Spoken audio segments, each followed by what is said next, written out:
I must have been living under a rock for the last couple of years because I had no idea that there's such a thing as a saddle design window air conditioner. These units are pretty awesome, so I'm not sure why they're not more popular. The closest thing that I was aware of is that Midea U-shape window air conditioner, but the design of the saddle version is so much better. This whole window remains open and unblocked, unlike the Midea window air conditioner where it blocks more than half of the window. And one thing that I really like is that this unit does not need a window bracket. The saddle design allows it to support itself, so you don't have to build some kind of a support or buy a window bracket to hold up the outdoor portion of the window air conditioner. Personally, I really love that. I stumbled upon this unit because I was looking for a window air conditioner to go into our master bedroom. It gets pretty hot in here in the summer. And by the way, this video is not sponsored by GE or anybody. I was really just shopping around for a window AC that would fit this window. This was pretty challenging because the windows in this room are really narrow, so the window air conditioner would have to be under 20 inches wide to be able to fit in here. So I was actually shopping around for a vertical mounted window air conditioner, and that's when I came across this saddle design, which I thought was really amazing. I was impressed, and to top it off, it was just under 20 inches wide. Perfect. So I didn't waste any time. I ordered it on Lowe's and picked it up the next day. The box that it was in was huge, so I was a bit worried at how much of my living space this monster would take. But surprisingly, it's actually very slim, and the fact that most of the window remains uncovered makes it look like it's meant to be there, and it fits right in. Being that it sits below the window, it kind of reminds me of air conditioners in hotels. I was also impressed at how wide the saddle part can go. It can spread up to 14 inches wide, which covers just about any window style out there, so it should be able to fit anywhere really. To be honest, even after I bought it, I was still a little concerned that this thing would not fit my window, even though the measurements lined up, but it was a needless worry. I was able to put it in alone by myself.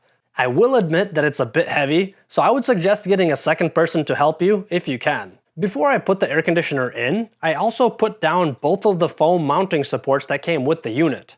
I put them on top of each other so that they're higher than the window frame. That way the weight of the unit will be on these supports instead of the window frame. After I put the air conditioner in, I then went outside and extended the exterior supports until they were firmly in place.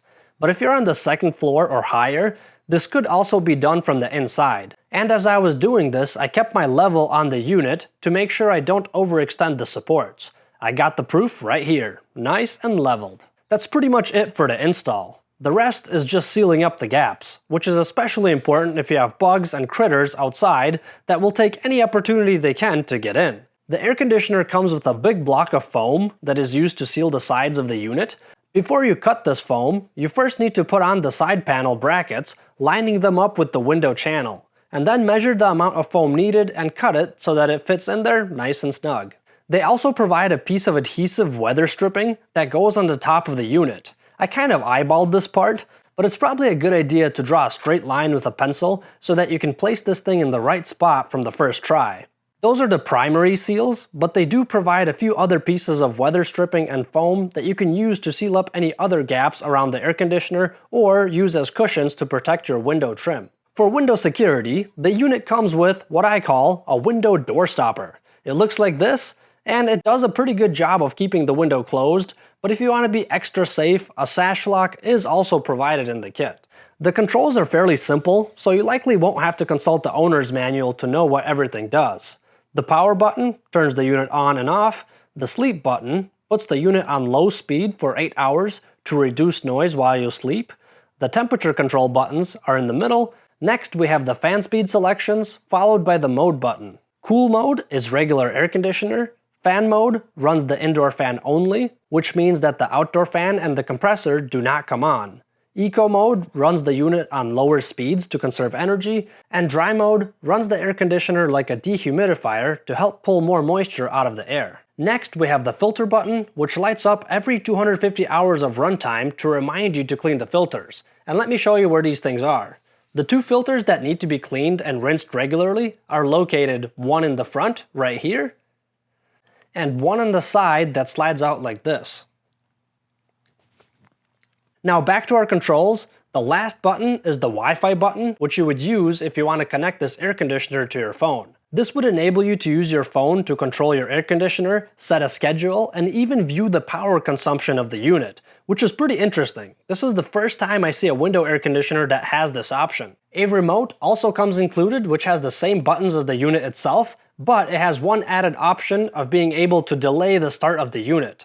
As far as I can tell, you can only do this through the remote and not the unit itself. So I had the unit running for a while now and just wanted to check the temperature of the air that it's blowing out. It's coming out at 51 degrees. Nice. I'm thinking if I left my probe here longer, it would probably go down even lower. The unit is surprisingly quiet too. I was expecting it to be a little louder, but it actually stays consistently right around 50 decibels. It's about 74 degrees outside in the shade here, and out of curiosity, let's see the temperature of the air it's blowing out. It's a whopping 110 degrees. It's pulling a ton of heat out of the room. It's not nearly as quiet outside, but I don't really care about that one because most of the noise is isolated to outside, so I don't really hear all this water sloshing sound inside of the house.